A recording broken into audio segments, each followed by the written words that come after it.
নিস্তব্ধ তারাপীঠ, গভীর আমাবস্যার রাত। চারিদিকে শ্মশানের আগুন জ্বলছে, বাতাসে ভেসে আসছে ধূপ আর চিতার গন্ধ। এই শ্মশানের মাঝেই মাটির ওপর বসে আছে এক অদ্ভুত মানুষ।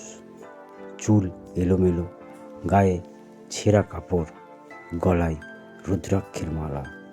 লোকেরা তাকে বলে পাগল, কিন্তু সে নিজেকে বলে মা তারার সন্তান। এই মানুষটাই বামাখ্যাপা।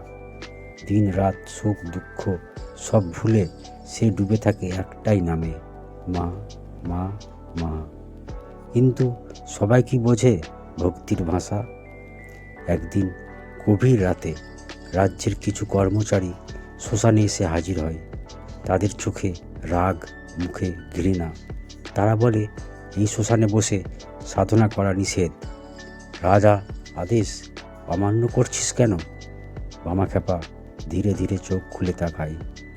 তার মুখে কোনো ভয় নেই, কোনো প্রতিবাদ নেই। সে শুধু বলে, আমি রাজাকে মানি না, আমি শুধু আমার মাকে মানি। এই কথা শুনেই একজন কর্মচারী রেগে গিয়ে বামাখ্যাপাকে ধাক্কা মারে। ঠিক তখনই আকাশ হঠাৎ কালো হয়ে যায়, ঝড় উঠতে শুরু করে।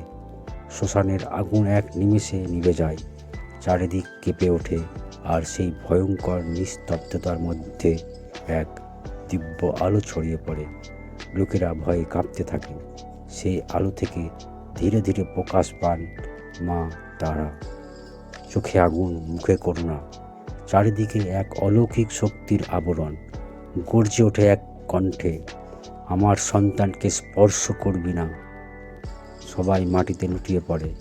রাজকর্মচারীরা কাঁপতে কাঁপতে ক্ষমা চাইতে থাকে। বামাখ্যাপা তখন শান্ত। সে মায়ের দিকে তাকিয়ে বলে, মা, ওরা জানে না, ওদের ক্ষমা করে দাও। মা তারা মুচকি হাসেন, ভক্তের মাথায় হাত রাখেন, আর মুহূর্তের মধ্যে সব কিছু আগের মতো শান্ত হয়ে যায়।